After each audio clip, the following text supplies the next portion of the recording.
welcome to the first official episode of How to Etsy. I'm going to be walking you through how to build a hypothetical Etsy shop, and these are my hypothetical item. They're these fingerless gloves that I knitted last year, and I've just kind of had them lying around. So I'm going to pretend that I'm going to start a shop with these. These are a pretty good item to sell on Etsy based on the criteria we talked about last time.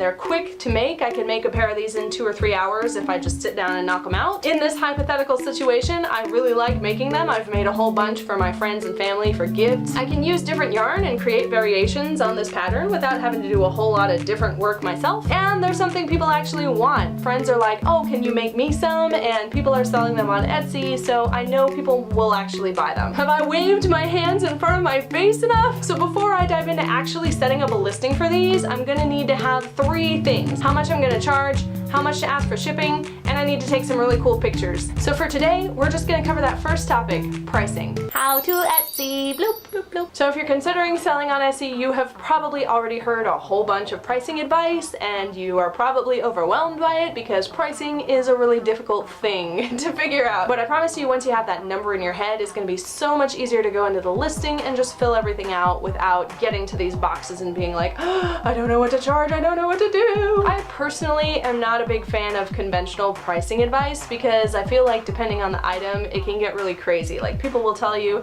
to figure out your time and charge yourself $10 an hour plus your materials. People will tell you to like figure out your bulk pricing rate and then go from there. People will tell you to charge yourself by the day, like however many you can make in a day and how much money you want to make in a day, that's how much you should charge for your item. It can get really confusing, especially if you come up with a number that just doesn't seem right or that you're not comfortable with. So what I'm gonna do is I'm gonna tell you the things that I consider when I am pricing my items, what you might also want to consider, and then how to put it all together into the lovely number that is your price. And I'm gonna take these off because they're real warm. The first thing you do want to consider is your cost of materials. You absolutely 100% need to cover your cost of materials no matter what. At the bare minimum, you need to charge for materials because otherwise you are definitely losing money, and that's not why people sell things usually, unless you want to give these away or maybe you just want a little bit of money in your hobby fund. Please at least charge materials. So these specific gloves I made out of handmade, hand-spun yarn that I got at a craft fair, but on average one skein of like cool, unique hand-spun yarn in funky colors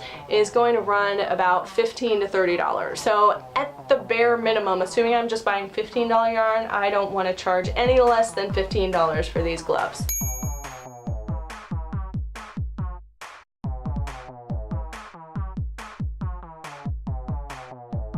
The second thing you want to consider is your time, and everyone's going to tell you this. Everyone's going to tell you you need to pay yourself for your time. You do, but what you pay yourself for your time is up to you. It might be you just volunteer. But ideally, if you want to turn a profit, you are going to want to charge a little bit more on top of materials. So for me, these bad boys all together take about 2 to 3 hours to make, and if I want to charge myself $10 an hour roughly, I would want to ask $20 to $30 for my time. You also want to think about the fees. So we talked a little last time about fees. You can check that video out somewhere. I'm sure I'll link it. The thing that I actually sell in my actual Etsy shop is hula hoops. For me, all of my fees, the listing fee, the item fee, and then the credit card / PayPal fee all come to about just under $2 for a $40 hoop. So I want to consider that straight off the top I'm losing about $2 from my sale, which is fine with me for the reasons I explained in my last video that you should watch if you haven't yet. The next thing you want to consider is something I've seen surprisingly few price guides mention, and that is what others are charging. What's the actual market? What are people actually willing to pay for this item? So let's hop over to Etsy and actually take a look at what people are buying and selling these gloves for. So we're gonna type in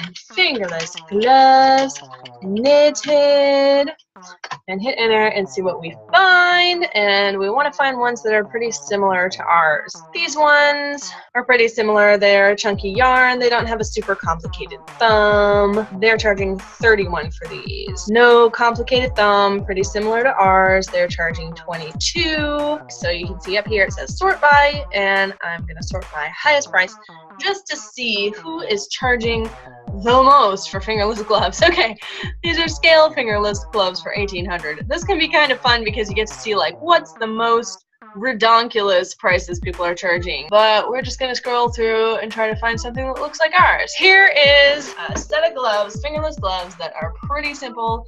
Someone is charging $129 for these gloves. Let's see if anyone has purchased them. No. Here we have a shop that is charging $90 for fingerless gloves, kind of like ours. The question is, does anyone buy from this shop? Some people do. There are some people paying $90 for these gloves. But overall, these are a pretty simple design. They are pretty close to ours. They're $85. Let's see if they're selling. This person, Knits by Barbara Riggs, has sold fingerless gloves for $85.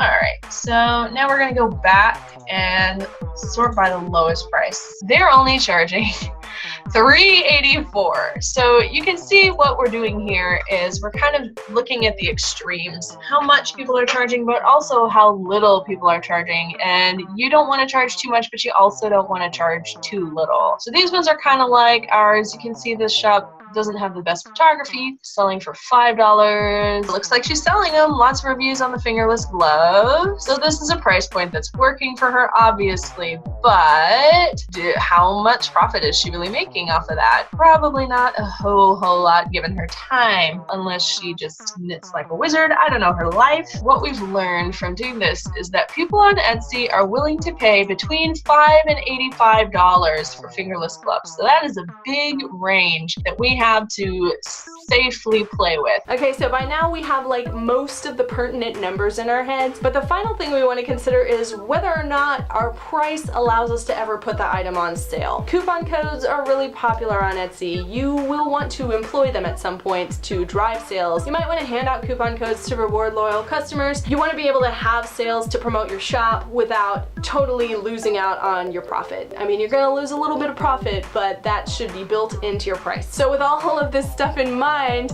how do we actually choose? Well, you consider all of the information we've got and you pick a price that you are comfortable with. Just pick a number. Just pick a dang number.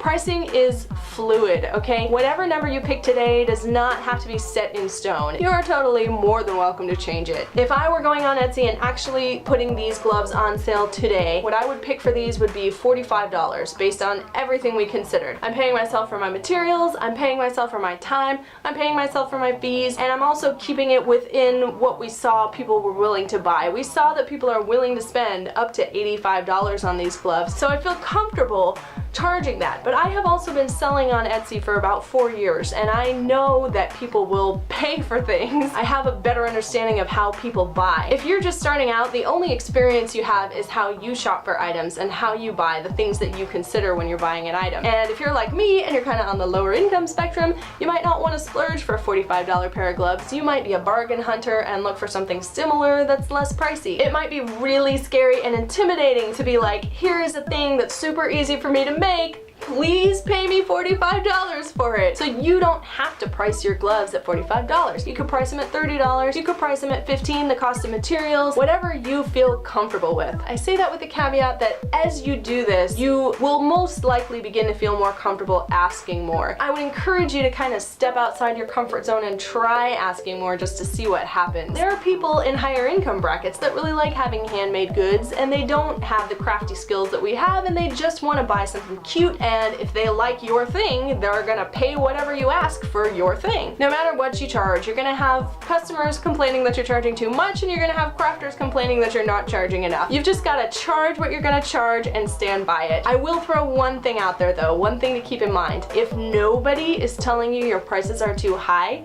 you may want to consider raising them. It's normal for people to complain about prices. It's normal for people to look at something and be like, well, this isn't worth $45. You know, that's a common reaction. I'm sure you've done it in stores before without really thinking about how the store owner felt. So keep in mind, your number isn't set in stone. You can change it. You have the right to raise your prices if you feel more comfortable with it later. Or if you're just super confident and you set your price at like $300 and no one buys, you can lower it. Don't get overwhelmed with the pricing process. Consider all the things that I laid out for you here and just pick a number and go with it. Next time we're going to talk about how to figure out what to charge for shipping. I hope you're having a beautiful day. I will see you the next time I make a video.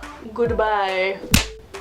It's the end screen now. My name is Jess. I make videos about whatever. Today it was about Etsy. Next week it could be who knows what, but I make them every week on a mystery day. If you would like to guess which mystery day I'm gonna make my next video, there's a poll in the description you can fill out, and you will be on the good guesser list if you guess. This video was part of a series I'm doing on Etsy, but it was also part of my You52 project, wherein I am making a video every week for 52 weeks and seeing what happens. If you want to come hang out with me and also make videos once a week for a year and see what happens, I've got a Facebook group where we're posting our videos, and by we, I mean mostly me at this point, but I'd love to have you join me. I feel like I'm yammering a lot. Is this too much shit to say in the end screen? I went a whole video without cussing and I just did it. Guess that's, welcome to this channel if you're brand new.